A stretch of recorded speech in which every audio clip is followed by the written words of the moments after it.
Yeah. Please tell me that I can't, that I won't, that I fail, that I'll never make it out, yeah. Please tell me all the bad news. Di sebuah sore yang mencekam, terlihat seorang ayah sedang meruqyah anaknya yang sedang dirasuki oleh sesosok jin ganas bernama Aswala.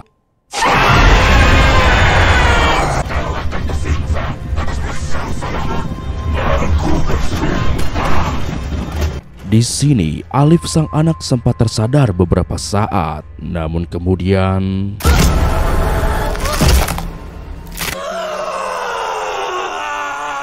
dan inilah kisah Kodrat.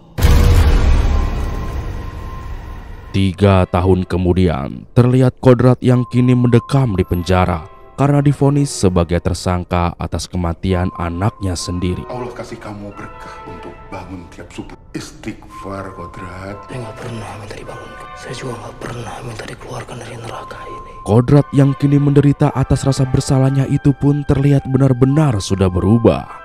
Bahkan ketika dinasihati temannya pun, dia sama sekali tidak peduli karena dia sudah mulai tidak percaya akan kuasa Allah. Astagfirullah. Bentar lagi kamu keluar. Kalau Allah Saya nggak punya apa-apa lagi di luar sana. Ambil semua yang saya punya. Telah Aziza lalu Alif.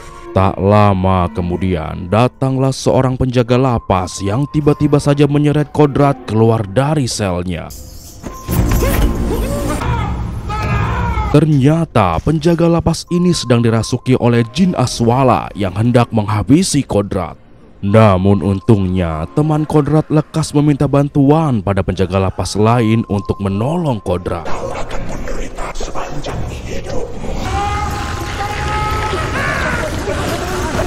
Aswala pun dapat dihentikan dan tiba-tiba saja Kodrat masuk ke dimensi lain. Yang mana di dimensi itu Kodrat memakai ihram di tengah padang gurun yang sangat luas.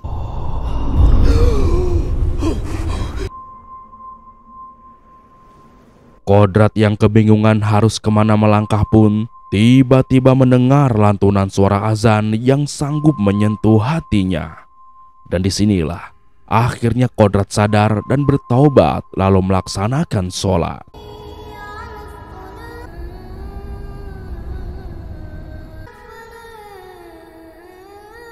Setelah melaksanakan sholat, Kodrat pun terbangun dan ternyata baru saja dia mengalami sebuah fenomena yang disebut mati suri.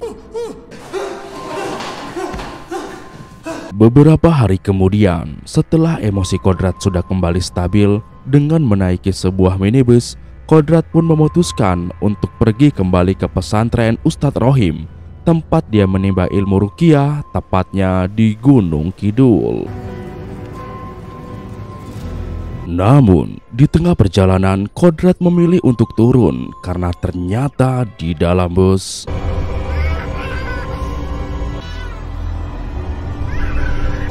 Kodrat pun melanjutkan perjalanan dengan berjalan kaki. Namun di tengah jalan, langkahnya terhenti tatkala dia mendengar ayat-ayat ruqyah dari suatu rumah. Meskipun sejatinya Kodrat bisa meruqyah, namun karena masih trauma, Kodrat pun memilih untuk tidak ikut campur dan pergi begitu saja. Sementara itu, di dalam rumah tersebut, seorang ibu-ibu Gunung Kidul bernama Yasmin membantu ahli bait menyiapkan minuman dan pacitan sego berkat untuk para tamu. Gimana Jihan? Sambil ngeliwat, Tanti sang pemilik rumah pun curhat pada Yasmin tentang kondisi anak perempuannya yaitu Jihad, yang akhir-akhir ini sering kesetanan terutama di tengah malam. Kalau malam aku kebangun teriak kesakitan, nggak pernah mau makan, aku nggak tahu mesti apa lagi. Dan baru saja selesai bicara, tiba-tiba Jihan pun mengalami kesurupan hebat. Bahkan karena dia tidak bisa mengendalikan tubuhnya, akhirnya Jihan pun harus wafat. Dari sini kita semua dapat ambil pelajaran guys, bahwa jangan bertingkah macam-macam di daerah Gunung Kidul, apalagi melakukan perbuatan tidak senonoh yang dilarang oleh agama. Karena jika kamu berani melakukan itu, siap-siaplah menjadi santapan buto ijo, genderuwo, grandong, dan betoro kolo. Kembali ke Kodrat yang sudah sampai di pesantren. Namun, betapa terkejutnya Kodrat melihat kondisi pesantren yang kini sudah tidak terawat. Di sini Kodrat pun tiba-tiba dihampiri pemuda sok jago bernama Manto yang menanyakan apa tujuan Kodrat datang ke sini. Siapa kamu? Sembarangan kamu masuk sini. Namun di saat yang bersamaan, seorang pria bernama Jafar pun datang karena ternyata dia adalah seperguruannya Kodrat dahulu. Kapan kamu bebas? Dapat remisi. Di sini Jafar pun menyambut kedatangan Kodrat dan dia mengajak Kodrat untuk menjumpai gurunya yaitu Kiai Rohim yang saat ini sedang terbaring lemah karena sakit. Sebenarnya keadaan Kiai Rohim masih baik-baik saja sampai kematian Alif 3 tahun yang lalu.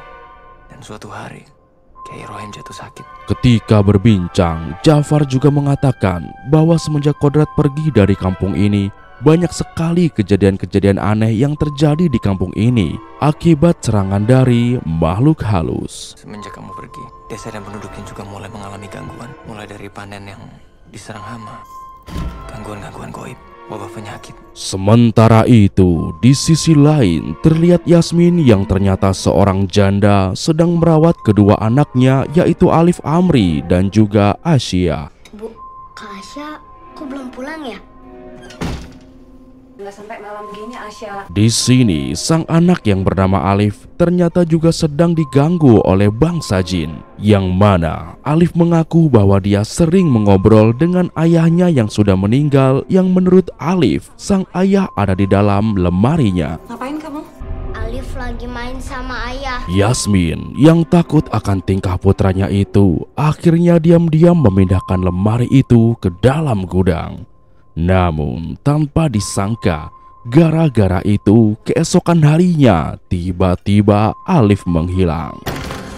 Alif mana? Ya mana Asya tahu, Alif nggak sama Asya. Yasmin dan Asya yang panik pun segera mencari Alif. Dan setelah sekian lama mencari, akhirnya mereka berhasil menemukan Alif yang ternyata sedang berada di gudang tepat di depan lemari itu dipindahkan. Alif ngapain di sini? Ibu sama Kak Asya nyari kamu kemana-mana loh. Namun tanpa diduga,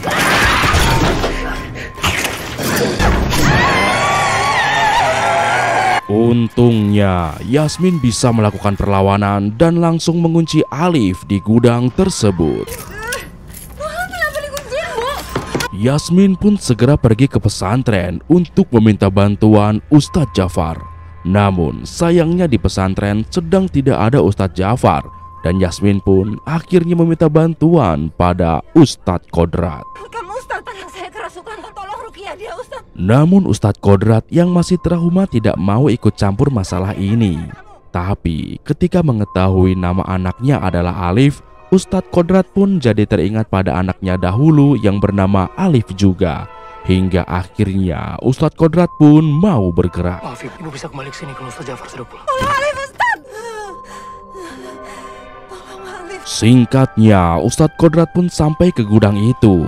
Dan betapa terkejutnya Ustadz Kodrat saat menyadari bahwa jin yang merasuki Alif adalah iblis Aswala. Alif yang notabene tidak bisa jalan pun di sini tiba-tiba bisa menyerang Ustadz Kodrat. Namun untungnya dengan ilmu ruqyah yang sudah bertambah tinggi, kali ini Ustadz Kodrat berhasil mengeluarkan Aswala dari tubuh Alif.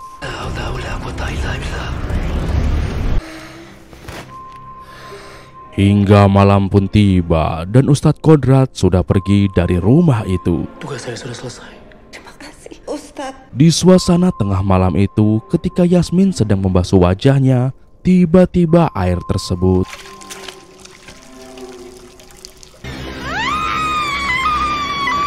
dan di waktu yang bersamaan,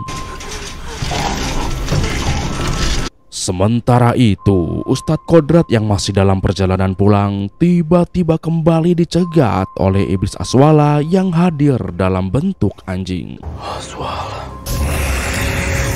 Dan karena Kodrat lengah, akhirnya Tolong Alif ya. Di sisi lain, Yasmin meminta tolong bantuan pada Ustadz Jafar untuk meruqyah Alif. Malam, saya datang untuk Alif. Tak lama kemudian, tiba-tiba Ustadz Kodrat pun datang. Di sini Kodrat meminta izin untuk menangani Alif karena iblis yang merasuki Alif adalah iblis yang sangat berbahaya, yaitu Aswala. Ini ahli sihir, keturunan langsung dari iblis. Aswala. Namun di sini Jafar menolaknya dengan alasan Jafar takut nantinya Kodrat akan gagal dan Alif akan bernasib sama dengan Alif, anaknya Kodrat. Kamu lihat anak itu, dan sampai detik ini anak itu masih bernafas. Kodrat, jangan kamu buat kesalahan yang sama. Namun benar saja, setelah matahari terbit, Alif pun kembali sadar dan Yasmin berterima kasih pada Ustadz Jafar. Singkatnya, malam pun tiba. Di malam ini Yasmin pun memberikan air doa dari Ustadz Jafar pada Alif. Ini ada air, udah dibacain sama Ustadz Jafar buat kamu minum. Namun tak lama kemudian tiba-tiba Yasmin pun meminta Asya untuk menjaga Alif di sini, sementara dia akan mengecek genset di dalam gudang. Ibu periksa dulu ya. Alif ikut, Bu. Enggak, kamu di sini aja sama Kak Asya. Ketika Yasmin memasuki gudang, tiba-tiba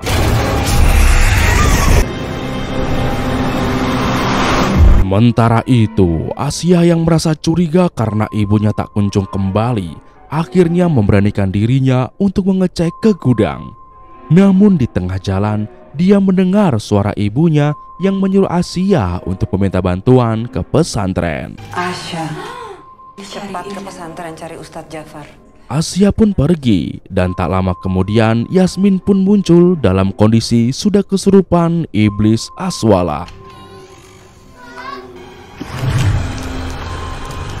Lalu dengan begitu teganya, si laknatullah ini pun membawa Alif ke gudang untuk dikubur hidup-hidup. Alifku nggak bisa gerak. Alif mau diapain, Bu? Sementara itu, di pesantren, Kodrat yang sedang berzikir tiba-tiba dipanggil gurunya dan sang guru membisikkan sesuatu pada Kodrat tentang Jafar. Setelahnya Kodrat pun segera mencari Jafar. Namun dia dihalangi oleh santri-santri muda hingga terpaksa Kodrat pun harus berbaku hantam.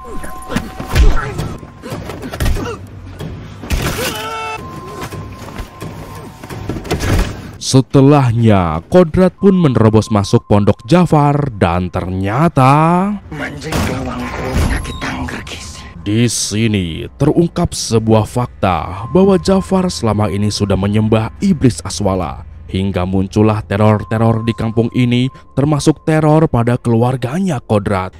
Sesat kamu, Jafar. Adapun hal itu Jafar lakukan supaya tidak ada saingannya di wilayah ini dalam hal meruqyah, sehingga nantinya dia bisa cepat jadi orang kaya. Selama ini kan Allah yang merenggut. Kodrat yang mengetahui ini pun tentu tidak bisa terima. Hingga akhirnya tanpa basa-basi, Kodrat pun langsung menyerang Jafar untuk berbaku hantam.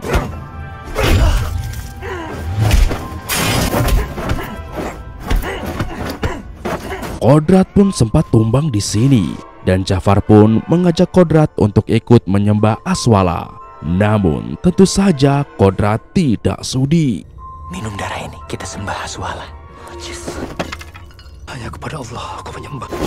Hanya kepada Allah aku memohon pertolongan.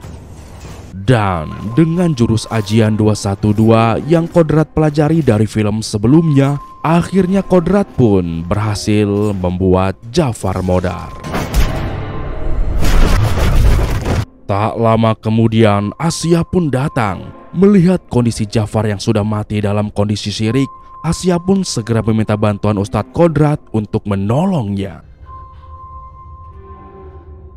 Mereka pun berlari sekuat tenaga hingga akhirnya mereka pun sampai di rumah Yasmin.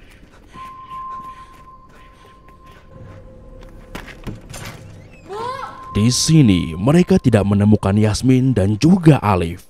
Namun Kodrat yang tak sengaja mendengar suara berisik dari arah gudang, tanpa pikir panjang langsung mengeceknya. Ibu, Asya, Dan benar saja. Assalamualaikum Ustadz Kodrat. Di sini Ustadz Kodrat pun bertanya di mana Alif. Namun dengan sombongnya Aswala bertanya seperti ini. Alif yang mana? Alif yang barusan aku kubur hidup-hidup atau yang dulu aku patahkan lehernya? Mengetahui itu, Kodrat pun meminta Asya untuk segera menolong adiknya. Sementara Kodrat akan bertarung melawan Aswala. Namun tanpa disangka, ketika Kodrat melantunkan doa-doa ruqyah, iblis Aswala malah juga bisa mengikuti bacaan ruqyah Kodrat.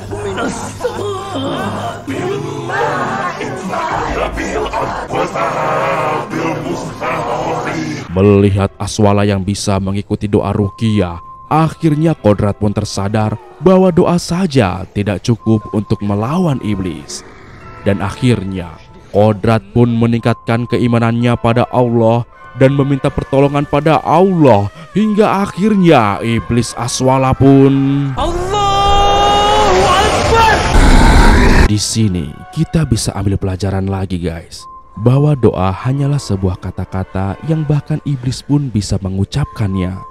Namun jika doa dipadukan dengan iman atau rasa keyakinan pada kekuatan Allah, maka doa itu akan menjadi kekuatan yang luar biasa, bahkan menembus logika.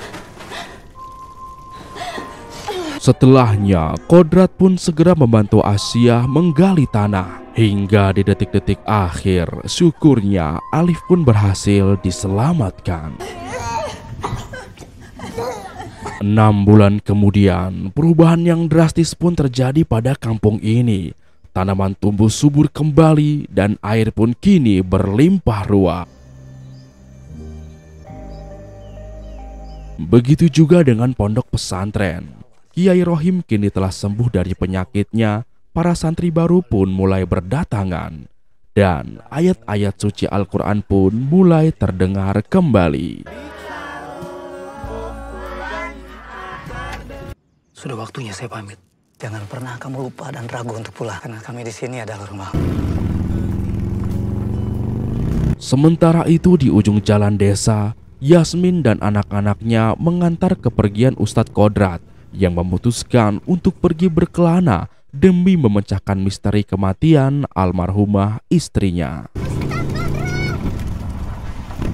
Cepatlah kembali Bang Kodrat, karena ada Yasmin sang janda cantik yang menanti kepulanganmu untuk dihalalkan. Dan film pun tamat. Ya, seperti itulah kisahnya guys. Gimana menurut kalian? Kira-kira pelajaran apa yang kalian dapat dari film ini? Tulis pendapat kalian di kolom komentar ya. Kasih tahu gua. Ngomong-ngomong, di sini ada nggak nih fansnya Vino G. Bastian? Kalau ada komen atau like ya. And then kayaknya sampai sini dulu aja percobaan kita kali ini guys. Akhir kata untuk menghemat kuota. Sampai jumpa lagi di video sensasi trends berikutnya. Bye-bye. Got gas, I'ma move fast. New shoes, new tracks, like who's that? I'm new, come back, better than last. Yeah, it's a new me, never gonna look back. Never gonna look back.